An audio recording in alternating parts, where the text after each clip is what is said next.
From 2020 to 2024, Asake has gone on to become one of the biggest artists in Nigeria right now. From someone who is relatively unknown as an artist to one of the biggest artists we have in the country right now. And you look at the projection, you look at the growth from one EP to 3 albums, and you can see a lot of these big Nigerian artists don't really do well with albums until recently. They don't churn out too many albums, but Asake has done that in a span of how many years? And people have reservations, people have criticism of what they think about his body of work or the way he sound or whatever it is. Maybe some will say he's using amapiano, some will say it's log drum or blah blah blah. Anyways, you look at what he has done from there till now, and shout out to Olamide, who is involved in the career he's having now.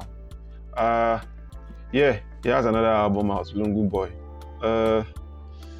Seems so many people have a lot to say about the album, and it's really interesting to see Nigerians who say we keep doing the same thing, nothing new, and then you have artists who are trying to do something new again, and people still have criticism of it. Not to say if you are trying something new does not mean you can't get criticized about it. I said it on the Rema's album, the Hayes album, that a lot of people, I mean, it polarizes a lot of views, but then I think that was a great album. But anyways, this is about Asake, and Lungu Boy is a bit experimental, quite different from what he has done on Mr. Money with the Vibe and Work of Art. Work of Art is also a great album, even though I had the reservation at the time because Work of Art sounded to an extent like it was just freestyling over different beats. It was very comfortable. And I think the album has one of Asake's greatest songs, which is Remember. So let's get into it.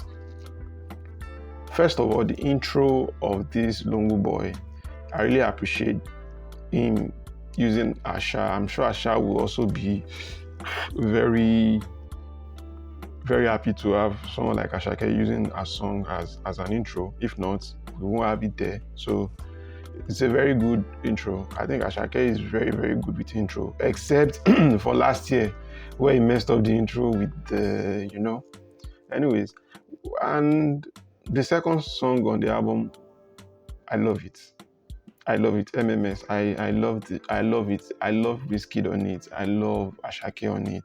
They complemented each other very well. And it felt like, to an extent, I know there was a report after where it was said that Wizkid heard the song and he just told the producer that I would like to be part of the song. And we are seeing things that as it's not a feature, it's a shared song, whatever. I don't care.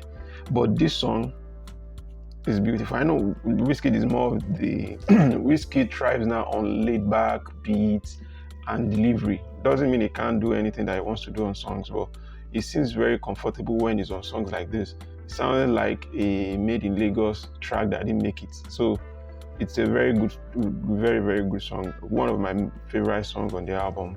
But then so far on the first listen, I think Mood is my favorite album on the album. I don't know why. I think it's the way Asake delivered the song. There's a calmness to the way he's talking. In fact, let's scratch that. Let's go. Let me even talk about what I feel. The whole feeling about the album.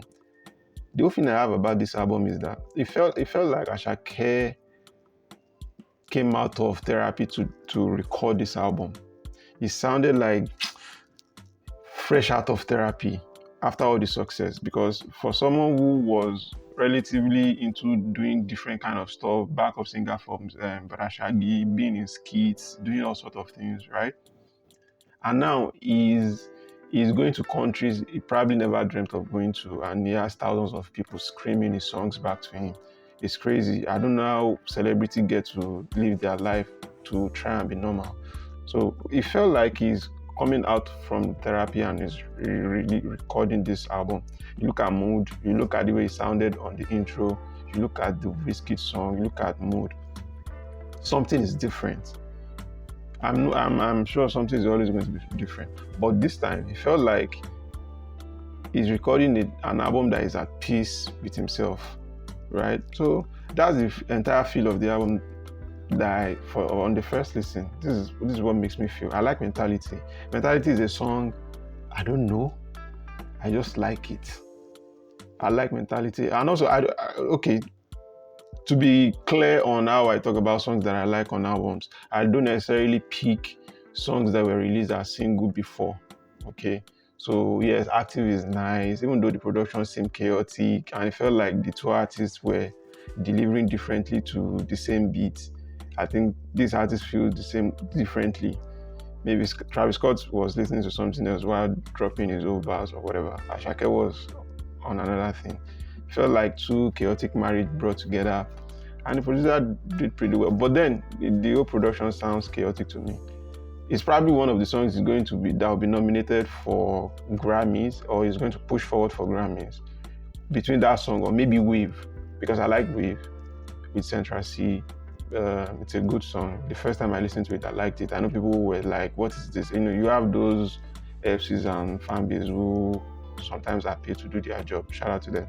I like Ooh Yeah. Ooh Yeah sounds like a Need for Speed song. I mean, I won't be surprised if this song if they do a sync licensing to this song where you see it on movies or maybe adrenaline shots or situation wherever maybe someone is driving. I like it. I think we'll see this song work on video games. I won't be surprised if there is. Also, I like so many things about the album, and I have reservations about the album too. It seems like it's trying too many things at the same time. You could hear Afro House, you could hear this, you could hear that, you could even the production. I think every hyped up album that people were excited to see, the production has always been great for the past 2 years, I think. I don't think there is an anticipated album that the production is bad. So I think shout out to all Nigerian producers, probably another episode on what I think about Nigerian producers and their impact in Afrobeat movement. Now, finally, to the song that I like, but I have a big reservation about is Fuji Vibe. First of all, could this be an introduction to what Asake wants to do next? Because it felt like, and again, the Fuji Vibe song, I saw a clip where he was singing like probably 2017 or so, which means he had it a long time ago. The same thing, I think there's a story around Joa too, that he recorded it when he was in school. So maybe Fuji Vibe is also something he has done before, and maybe it's a new I don't know, it's a new path he wants to go. It sounds like he could be comfortable doing that. That is one thing. The second thing is, I didn't really feel it like the one that they previewed that people loved. The original version that I'm listening to, I don't know, it doesn't sound great until probably middle or the end of it. The whole Alujo thing where you could hear talking drum and everything. That part was great. That part sounded really, really good. But I don't know, but if there is a song they could push in the Nigerian front that can actually like blow up properly, Fuji Vibe is there. And I'm sure, I don't know how the Nigerian DJs want to do it. Maybe they'll cut it and use the Alujo part, or maybe they'll play the full track. Nigerian DJs don't play the full part. In fact, DJs don't play a full song, right? Maybe that plays a part why people have 2 minute songs. Another conversation for another day. But this song, when you cut it in half, the last part of it might be what the DJs play. But I won't be surprised if this song is pushed as a single where it's probably the biggest song on the album. Wave, Active might be those songs that they really push. But I'm looking at the Whiskey song with one eye. Something tells me maybe this could be the essence for him. I don't know. But yeah, overall, the album is great. I like the album. Maybe not great, but it's good. It's a good album. It's not a bad album. I'll give it a 6.5 out of 10. I can't give it 6. It will be too low. But I feel 7 would have been too generous. It's a new sound. It's a new album. People have opinions about songs or albums that just drop. So you don't know what is going to happen with the promotion after a month. You don't know which song will catch fire that will now shine the light upon the other tracks, right? So far it's a 6/5, 6.5 over 10 for me. I don't know. I wanted to give you 7 before, but 7 would have been like too generous. Yeah. So guys, here is what I think about the album. I think it's a 6.5 over 10 album. Could I will 7 over 10 too is fair, but I just think it's too generous. So yeah, see you guys next time.